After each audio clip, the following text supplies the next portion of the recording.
So quarterbacks are going to be compared regardless of what the situation is. Listen, if you're a Bears fan, you know one thing, that Mitch Trubisky is always going to be compared to Patrick Mahomes and Deshaun Watson. But Justin Fields is also going to be compared to guys like Zach Wilson, Trevor Lawrence, Mac Jones, and Trey Lance. Comparisons are the way the NFL works. What's up, guys? Welcome into the Fireside Bears YouTube channel. It's your host, Usayd Koshal and Max Smith. You can follow us on Twitter at Usayd Koshal and at Max Smith EXM. That's Max with 2 X's. Make sure you're following Fireside Bears on every social media platform. That's YouTube, TikTok, Twitter, Facebook, and Instagram at Fireside Bears. Sorry, there's no fancy overlays today. We're having issues with that. But like I mentioned a moment ago, there's always going to be comparisons in the NFL. So one of the things that we're doing this summer here at Fireside Bears is bringing on beat writers from other teams, as in other teams that drafted quarterbacks, to kind of compare these quarterbacks, pick their brain about what these QBs are up to, how minicamp went, how OTAs went. So we've got DJ Bien-Aime here from the New York Daily News to talk to us about Zach Wilson. What's going on, DJ? Thanks so much for being on here. Thank you for having me. Appreciate you, having me on. I guess as you said, these quarterbacks are going to be compared for the rest of their careers. So, it's only good that we can dive into a little bit earlier. Excited to see the really bad graphics on Sunday Night Football for the next 5 years. That's what I'm looking forward to, is seeing them in their weird rendered graphic form. I wonder how small they make Zach Wilson compared to the rest, but that's another point of discussion later on. But yeah, we've got a list of questions. Again, thank you for being on here.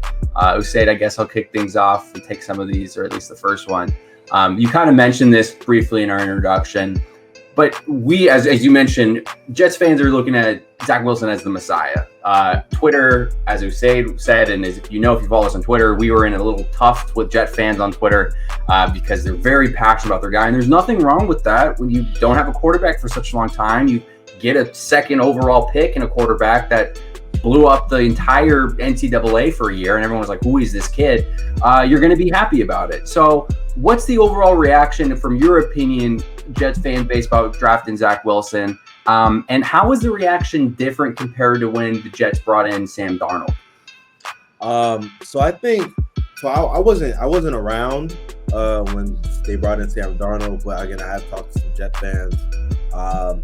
So with Zach Wilson, I think there's more of a consensus among Jets fan base that he's the guy. See, with Sam Darnold, like, you could see some of the kinks in the armor, and some people thought he was a little bit overrated because he had those turnover issues. So you're concerned, like, will that translate over? But the talent was worth taking over, number 3 overall.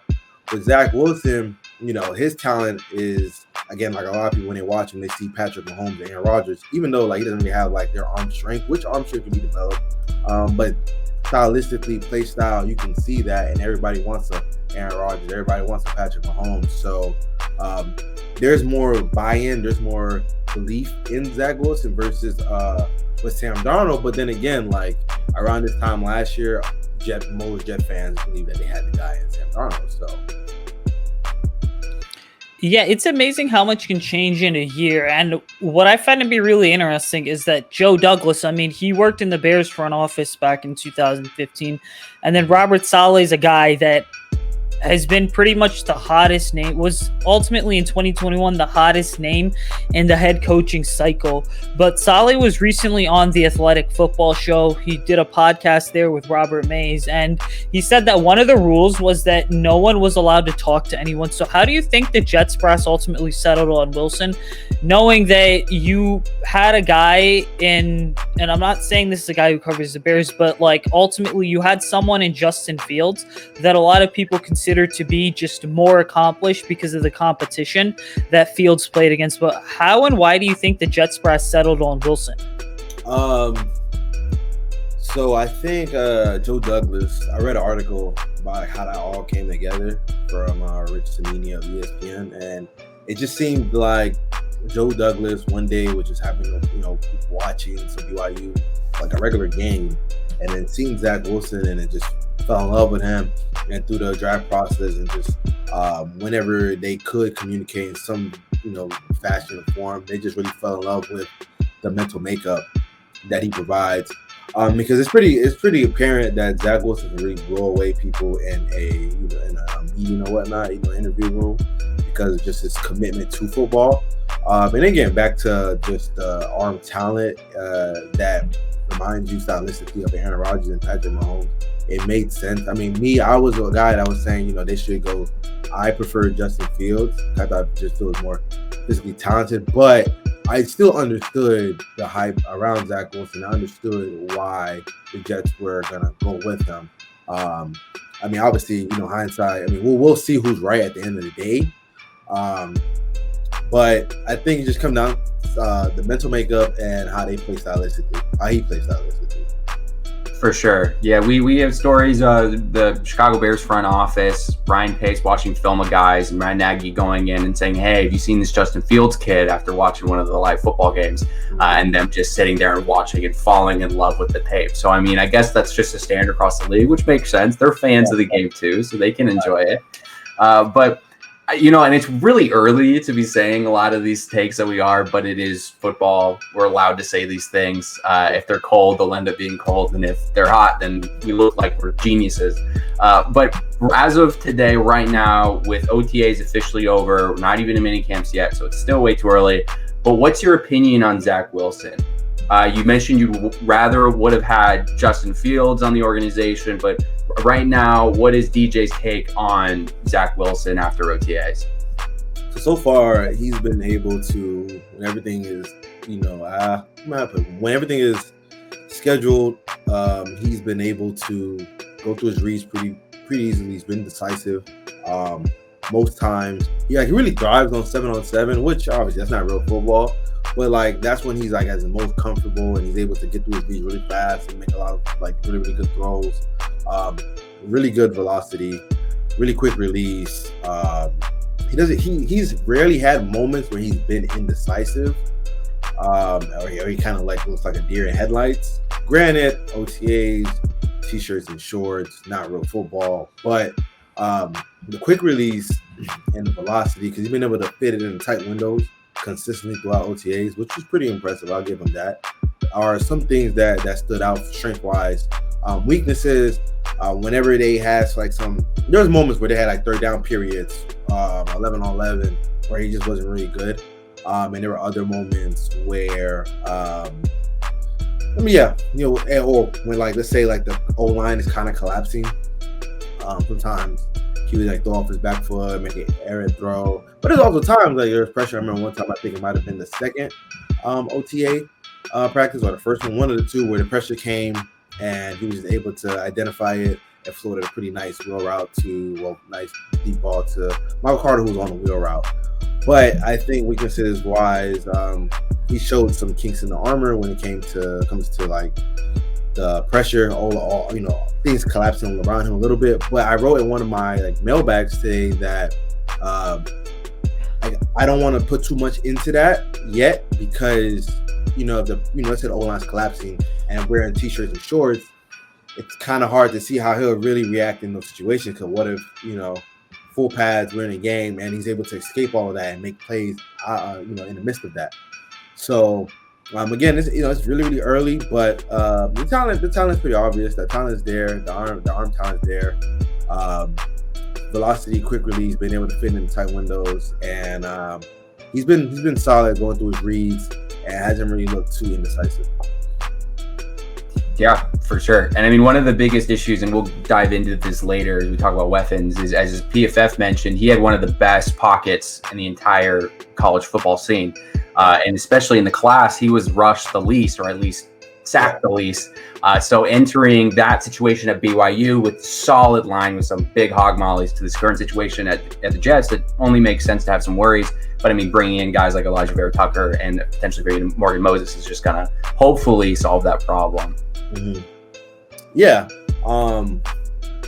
I hope, that's one thing that they've been, there's been some buzz about that. Morgan Moses might be coming in. I thought the deal would have happened by now, just based off of not any sourcing. I'm not one of those guys that try to, because there's been some people that's been like, oh, he should be signing really soon. Sure. All right, thanks. They locked him in the room. He's not going out. Right. You know what I'm saying? But I thought it already happened by now based off of just some of the momentum that I was able to read. But if they can bring him in, that would really change the whole dynamic of the offensive line, because then now you have Mekhi Becton on one side, you got Morgan Moses on another side, you got Elijah Vera Tucker at left guard, and then now you can kind of allow for, because you're not going to have 5 studs on the offensive line. You can have 3 studs, and the other 2 can play off of those studs, and you'll be able to make things happen that way. That'll be a real deal game changer, because obviously he fits really well into the system, which is a wide zone scheme. He's pretty athletic, and he can really. I mean, if they can get him, that would be a major plus. But I thought it would happen by now, but it hasn't. So maybe it happens sometime this week. We'll see. But yeah, right now they're considered a favorite, and that would be a major boost because, again, as you alluded to, Zach Wilson did really well when he wasn't pressured at all. Like, he did really well in those circumstances. So if that's what he does well when he's not pressured, then you have to build an infrastructure around him that allows him to thrive within that circumstance. You know what I'm saying? Like, don't try to make his weaknesses his strengths. Try to make sure you minimize the opportunities for his weaknesses to be exposed. For sure. Yeah. Morgan Moses is going to be interesting because I know the Bears are in on him as well, and they brought him in for a visit a couple weeks ago. And I think at this point, it's just going to come down to money. But moving away from Morgan Moses here, I mean, we know NFL draft season's all about smoke screens and rumors. So when I see stuff out there about, the Jets are considering the Jets are considering Wilson at 2, I'm really kind of not buying into it because I realize, okay, he's going to be there for them on the board. But at the end of the day, this could be something that the organization just puts out there for the sake of covering themselves up and potentially making another move. But at what point did you for sure realize that Zach was going to be the guy at 2nd overall? I think, let me see. Probably after the pro day. Yeah, probably. Actually, I take that back. When Steve Young said that the Jets are committed to Zach Wilson, they're already recruiting the family. Steve Young went to BYU. Zach went to BYU. Like,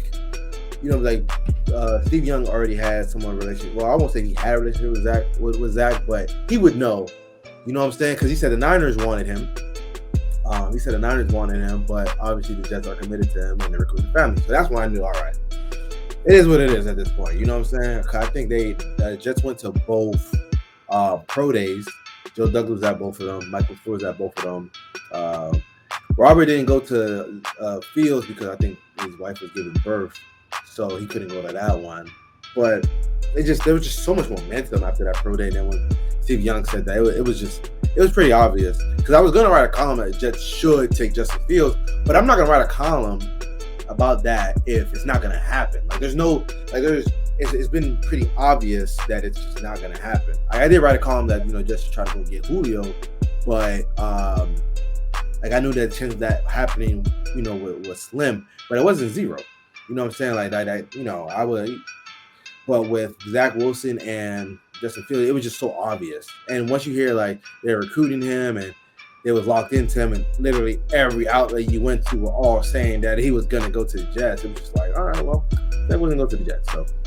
So probably like after Steve Young said, that's when it solidified. So moving on to Justin Fields, since Taylor wasn't there at the pro day, and just on comparisons, because that's kind of the theme of this whole show.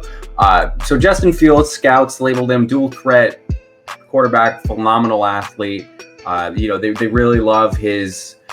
Some people didn't like his throwing motion. Some people had questions about his reads, but all in all, they thought he was just a solid quarterback who was his smart quarterback willing to make the big plays. I look at some comps for Zach Wilson and I see things like big baller arm, a backyard baller who's just a blast to watch. Really takes time for his progressions, pretty accurate.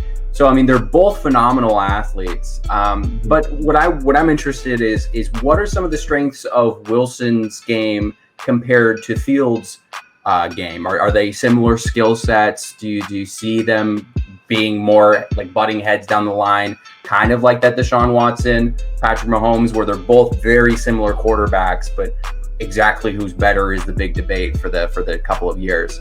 Right. So with the 5 just on a broad standpoint, like probably 2 of them will bust. Like I don't know which ones. I'll be honest. It could be Mac Jones, could be Zach Wilson, Sure. Could be Trevor Lawrence. 2 of them probably will bust, but I think between those 2, Zach Wilson and Justin Fields, I feel like Zach played the position a little bit like it was more natural. I think he had a better release, quicker release. I think Justin Fields had a significantly stronger arm. Well, let me not say significantly. Let me say he had a stronger arm. It was apparent he had a stronger arm because there was times he was making 65-yard throws, hitting guys on the run. They're not even waiting for it. They hit on the run. Especially against Clemson. That one deep ball. Ooh, that one was so beautiful. But yeah, we watched it a million times on draft night. Don't worry. So I think that Justin Fields has a stronger arm, and he's more athletic, and he's bigger, and he's stronger. But I think that Zach Wilson, I think through more anticipation, I think had a little bit better ball placement. Probably had like a slightly better feel for the game, but like I think the reason why I was like, I would go with Justin Fields because he had more traits. Because again, we saw this thing last year with, and I'm a Dolphins fan, with Tua and Justin Herbert. And it was like a consensus, like, you got to go Tua because Tua is a better quarterback and a better passer, and this and that. And I was in that camp also. And then you see, like, we all knew that Justin Herbert had all the physical tools, but we didn't see it all come together at Oregon. And then he goes and breaks all the rookie records as all the quarterback rookie records. You know what I'm saying? And then we've seen with Josh Allen where, like the trades, we see the trades, but like, he's inaccurate, he's bad with reads, blah, blah, blah, blah. And now by year 3, he finished at the MVP voting. So I kind of just leaned back over to sometimes you just got to ride with the traits and then just put them in the best position to succeed. So, but I think Zach Wilson, where he has the edges is, I think he reads defenses a little bit better.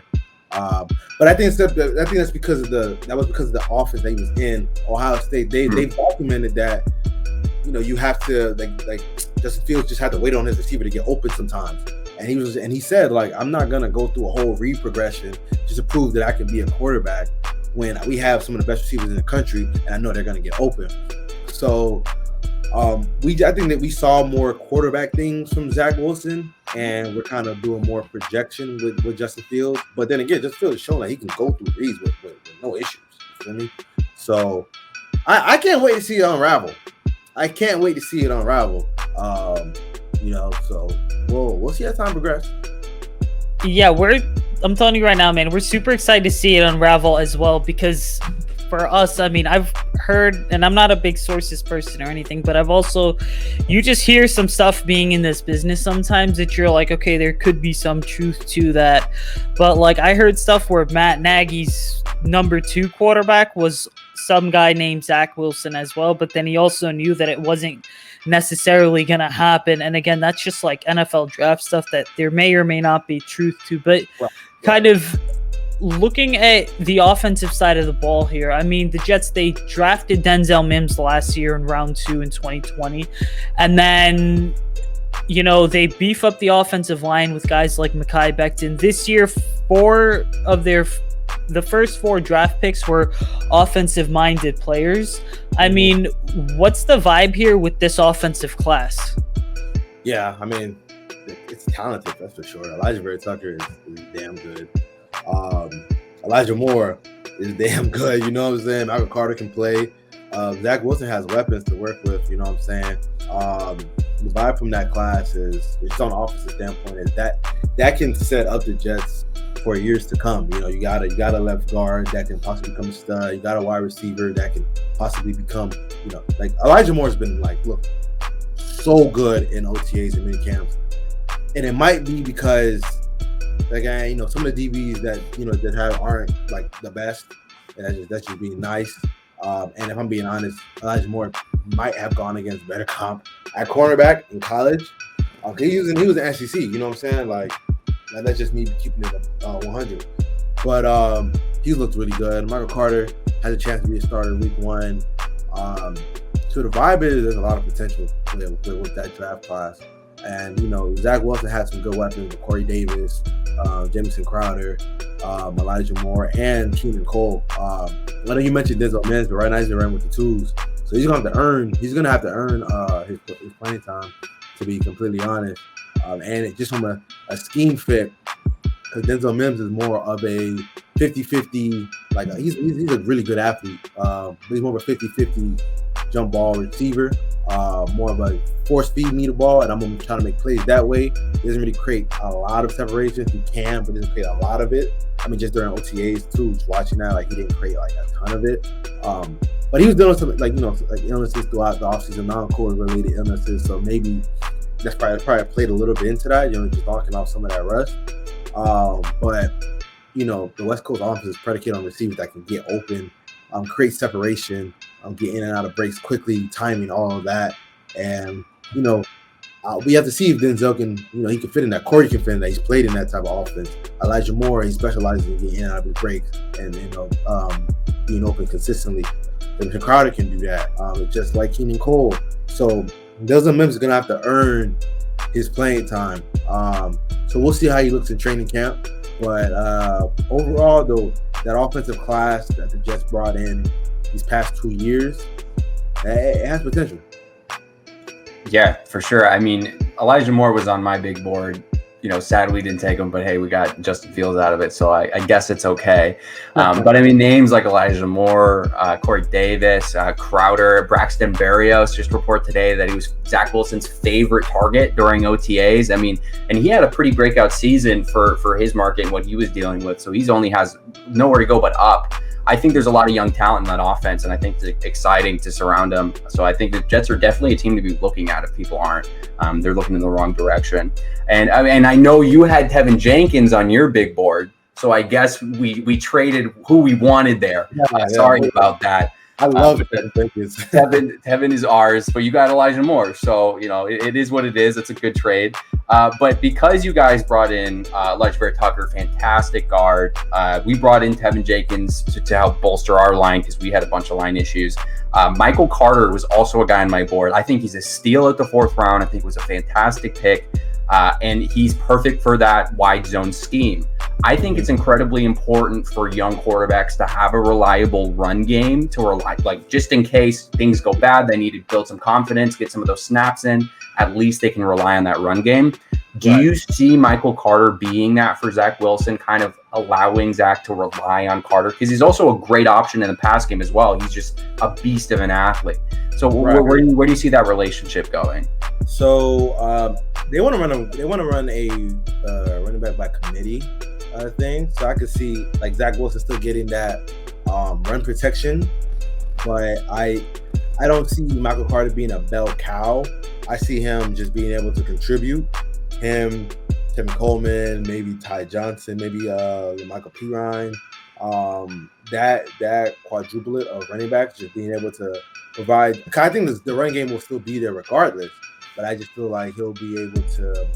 I feel like Michael Carter will be able to. He might be the starter week 1, but either way, Zach Wilson's going to have a solid run game to lean on regardless. And as you alluded to eloquently, that it's really good for a running back, a quarterback to have a good running game to take the pressure off of him. You know, not everybody can do what Justin Herbert did year 1.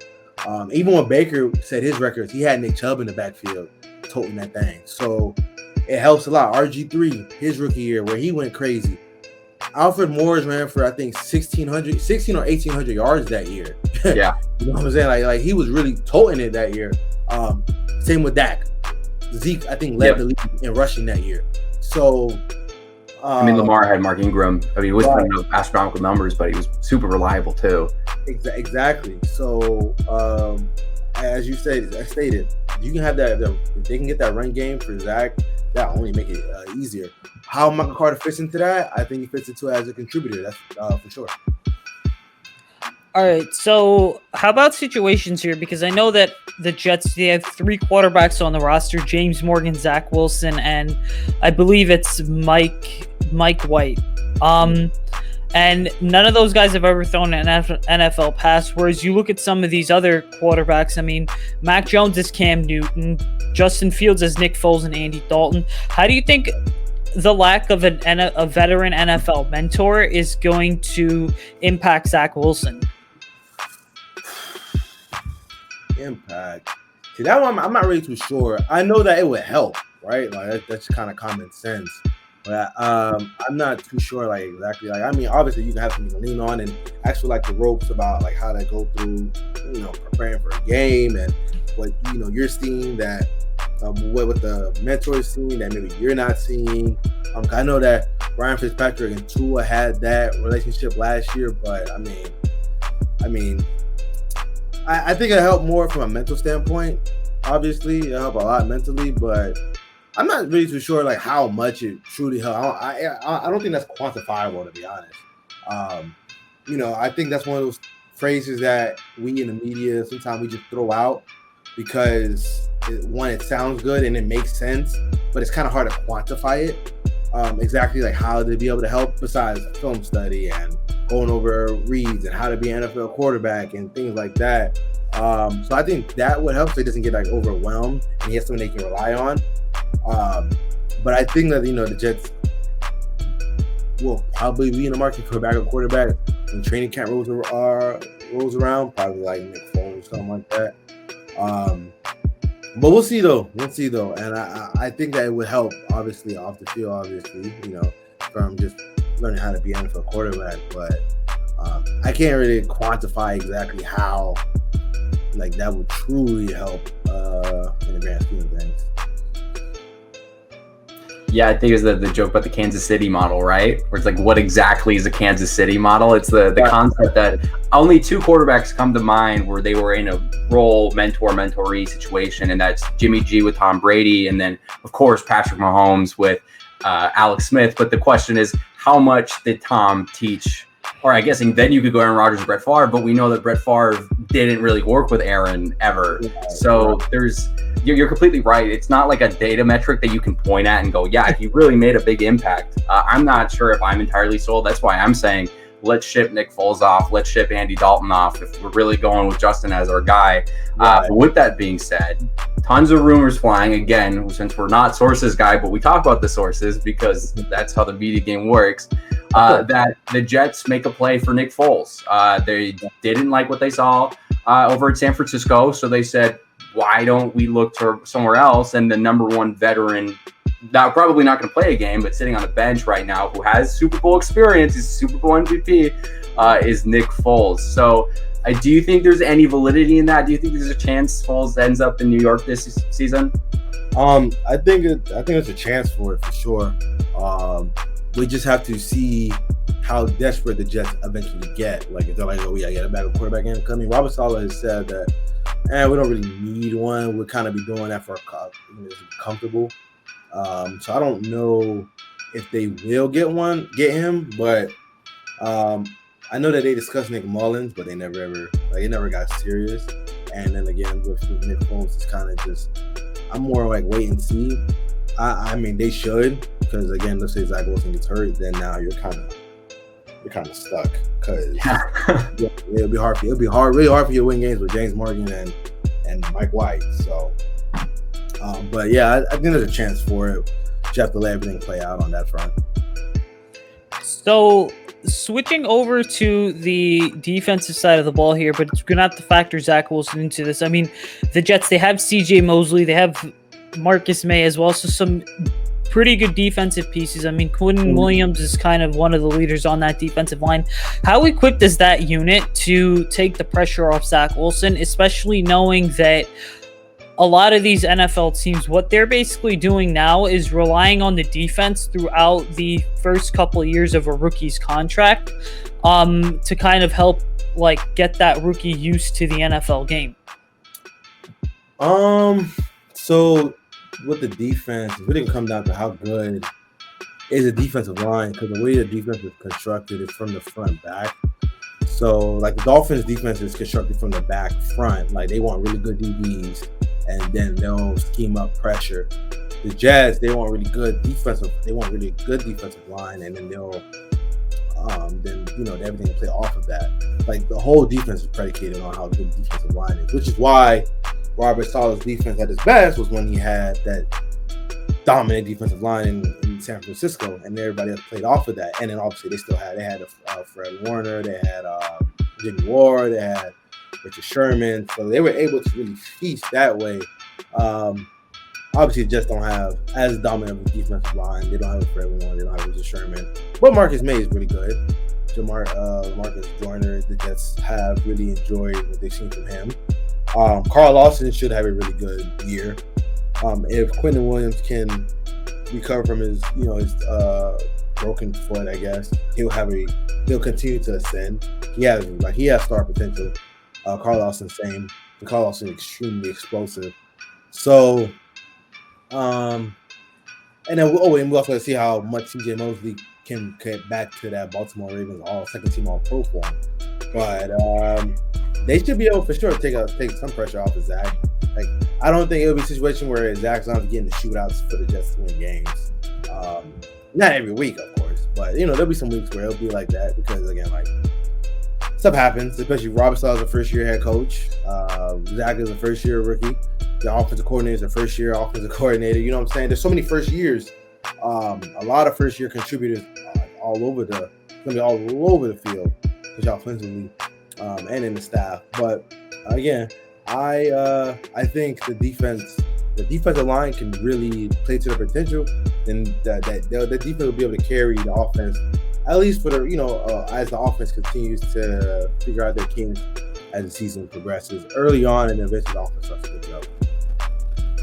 Yeah, I think that's a really important point. Is that a lot of people don't really know that there's a blank slate in New York right now over at the Jets locker room. That there's just a bunch of people who are giving it the old college try, saying how they can do, and that's incredibly interesting to me because I don't even know the last time we've had first year positions in like the entire locker room where everyone's just kind of figuring it out as they go.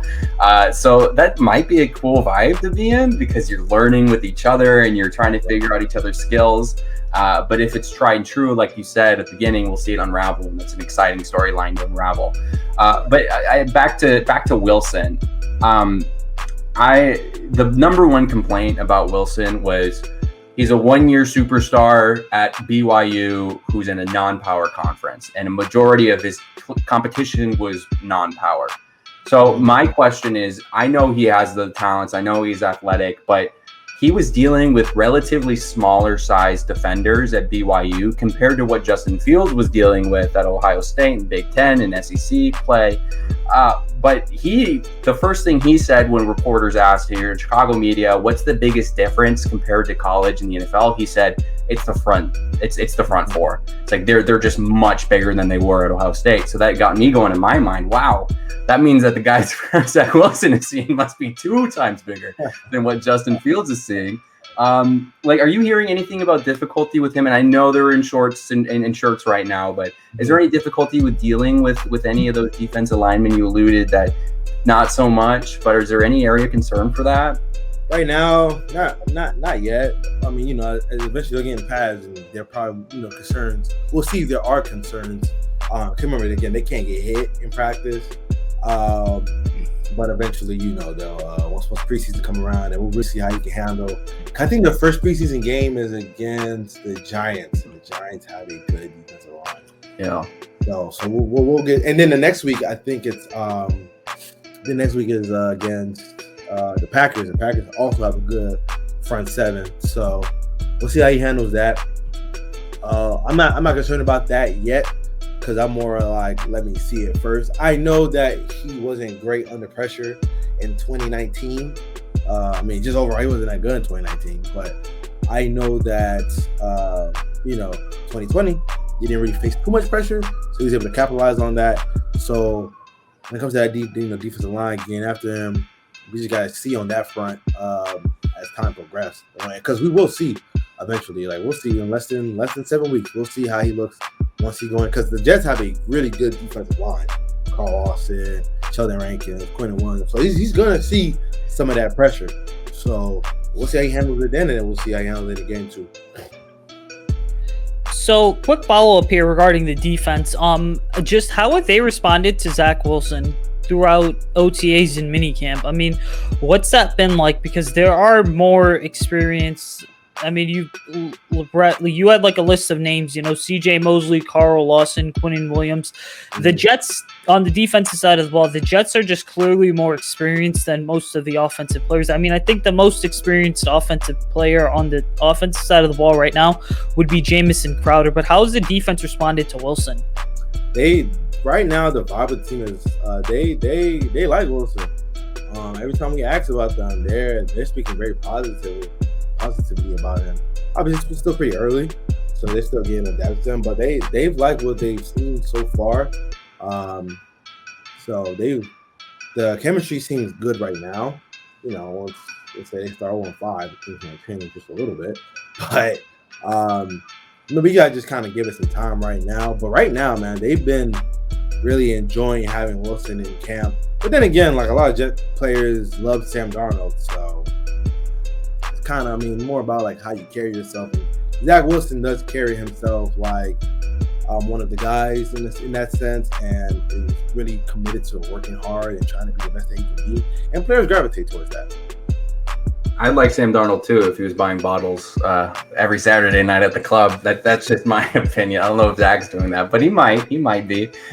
First time outside of BYU. Finally drink something that's not just straight milk all the time. Right. But I have a kind of random question here, because you're from South Florida. I'm in Florida. I'm from Florida. I understand how important Dolphins are to people in South Florida. How is it a bit? What part of Florida are you in? Oh, right now I'm in North Florida. I lived in Central Florida for a while. I went to college in Central Florida, but I have lots of friends and family down in South Florida. So, well, what part of North Florida? Right outside of Jacksonville. So, like St. Augustine? No, on the other side of the river. So I'm kind of in like the boons, the rural part here on the other side, so like Green Cove area, Clay County. I was living in St. Augustine before I got this job to cover the Jets, so that's why I asked. Yeah, St. Augustine's great. Love Florida. It's a great place to be. Not so much great football. I guess Tampa Bay changed that, which feels weird saying, but it's Tom Brady effect. Is it a bit of a conflict of interest for you? Like who do you root for, the Jets or the Fins? So, like, if the Jets aren't playing the Fins, then I root for the Dolphins. But if the Jets are playing the Fins, then I have to just cover the game. Whatever happens. I've already said, like, if the Dolphins win, I won't make too much of a fuss about it. If the Jets win, I'll report it accordingly. You know what I'm saying? Accordingly, and then like, when Jet fans give me shit, I'll just accept it. You know what I'm saying? And then that will be that for the most part. But it is funny because like on my top 32 teams list, what I want to cover, the Jets were probably like 30th. The Patriots were 31st, and number 32, believe it or not, is the Dolphins. I would never want to cover the Dolphins, ever. Sure. So who would be number one on your list then of like teams you could cover?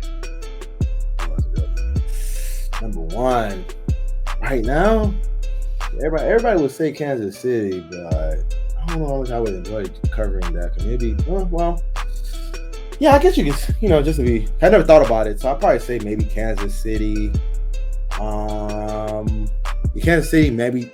I hate Tom Brady, but then again, covering him would be fun. In Tampa Bay, not in New England, but in Tampa Bay, that'd be fun. Man. Whichever team, I have to look it up. Whichever team had the most guys from Florida, that's the team I want to cover. That's the team I want to cover. Gotcha. All right, so last one here before we get you out of here, but there's been a trend in the NFL the last couple of years in terms of teams bringing in offensive-minded head coaches and then drafting quarterbacks. I mean, Sean McVay, Matt Nagy would be a couple names. You look at the Bengals and Zach Taylor last year. But I'm curious to know, I mean, these head coaches oversee the development of these young quarterbacks. Now, how is this whole thing going to work with the Jets? Because Robert Saleh is the head guy there, but he's a defensive-minded head coach. So what do you think the roles of the offensive coordinator, Mike LaFleur, and quarterbacks coach Rob Calabrese are going to be?